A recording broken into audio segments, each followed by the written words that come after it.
to destroy it. So Lot went out and said to his son-in-law, who were to marry his daughters, "Up, get out of this place, for the Lord is about to destroy the city." But he seemed to his son-in-law to be just. It's interesting. Am I missing something, Christina? Well, No, let me ask the question first, please. Were the angel, in the movie, it's very obvious the angel shows up. Is that in Scripture? what? Well, there seems to be a third person here. Yeah, okay.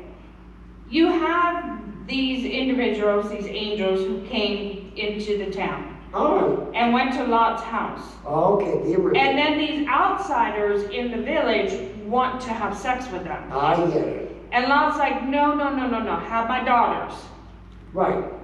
I get And it. now the angels is telling him, because now they shut the door, they pulled Lot back in, shut the door, and now they're all outside just banging and furiously going at each other Right. and trying to get in. Right. And the angels tell Lot, whoever you know who's worthy, get them now and get them out of the city, because we're going to destroy this place. Exactly. And now his in-laws are sitting there looking at him going, yeah, whatever. Right. So they're obviously not worthy. These men who are about to marry his daughters, who he thought fit, are not worthy. Go figure. All right. Then the men said to Lot, "Have you anyone else here?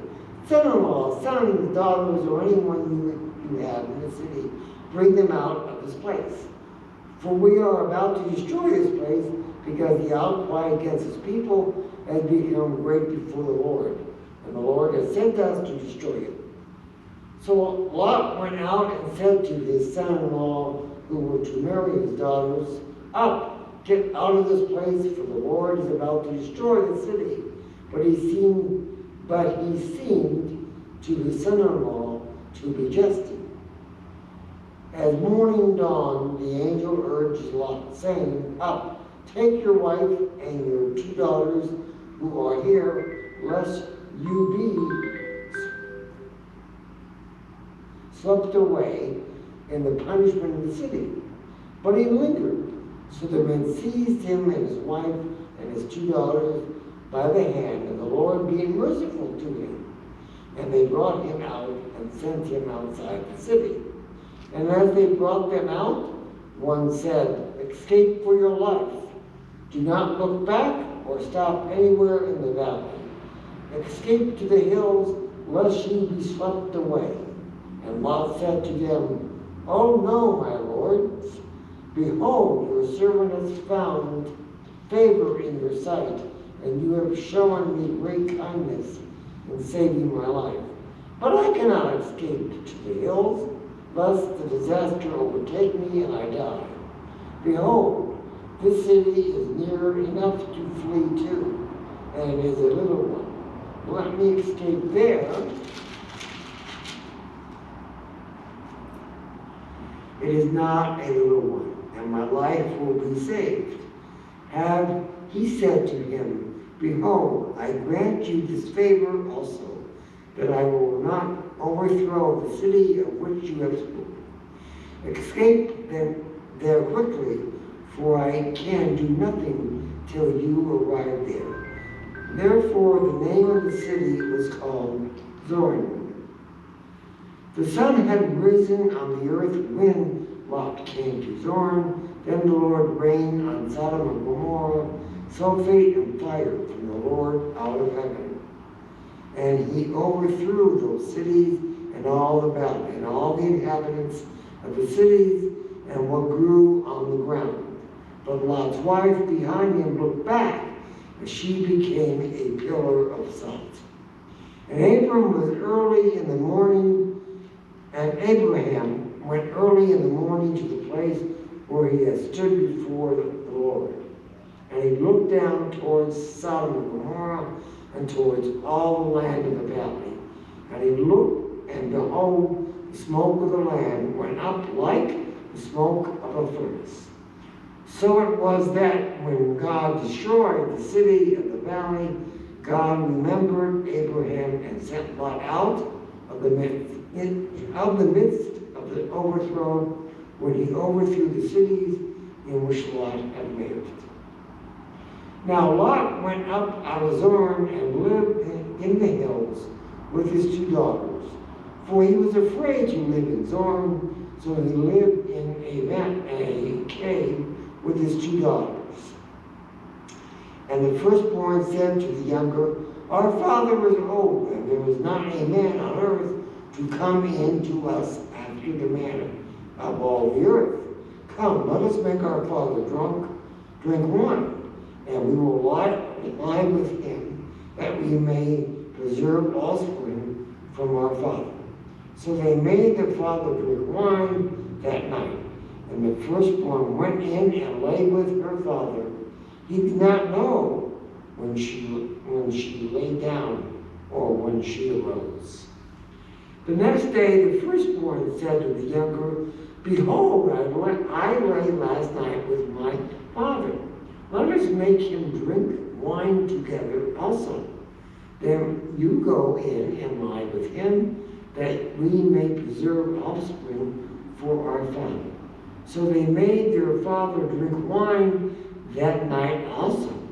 And the younger rose and lay with him, and he did not know when she lay down or when she arose. Thus both the daughters of Lot became pregnant by their father. The firstborn bore a son, called his name Moab, and he is the father of the Moabites to this day. The younger also bore a son and called him Birmingham. He is the father of the Ammonites to this day. Well, it just keeps getting better and better, doesn't it? Oh, yeah. And what can I say? I mean, as I said, I'm not praising them, I'm not anything, but the truth is, my friends, until recently, very few people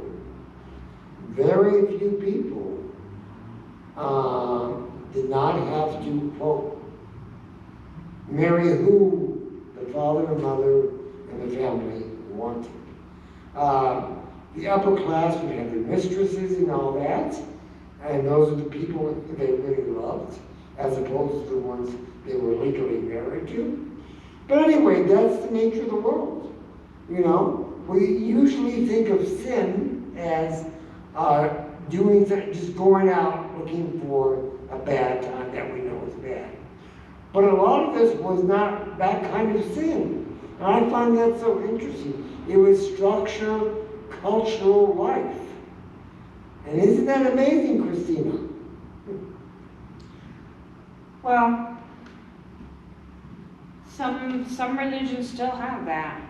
Yes, they do. Yes, they do. What I found interesting is that he wanted to escape to Zoar, and then he was too afraid to go there after what happened in Sodom. And so then he went to the mountain where they told him to go in the first place. Exactly. Now, why didn't he explain to his daughters, there are other places we can go, we're just going to go here for a short time to escape? Because he was, again, he's afraid to go somewhere else and have the same outcome. And so his daughters are freaking out because they're young, going, oh my goodness, we'll never see a man again. We're never going to have husbands. They just all died. All the men, they're thinking, all the men on the planet are now dead. Because Dad didn't explain to them. So now they have kids with their own father. Yep.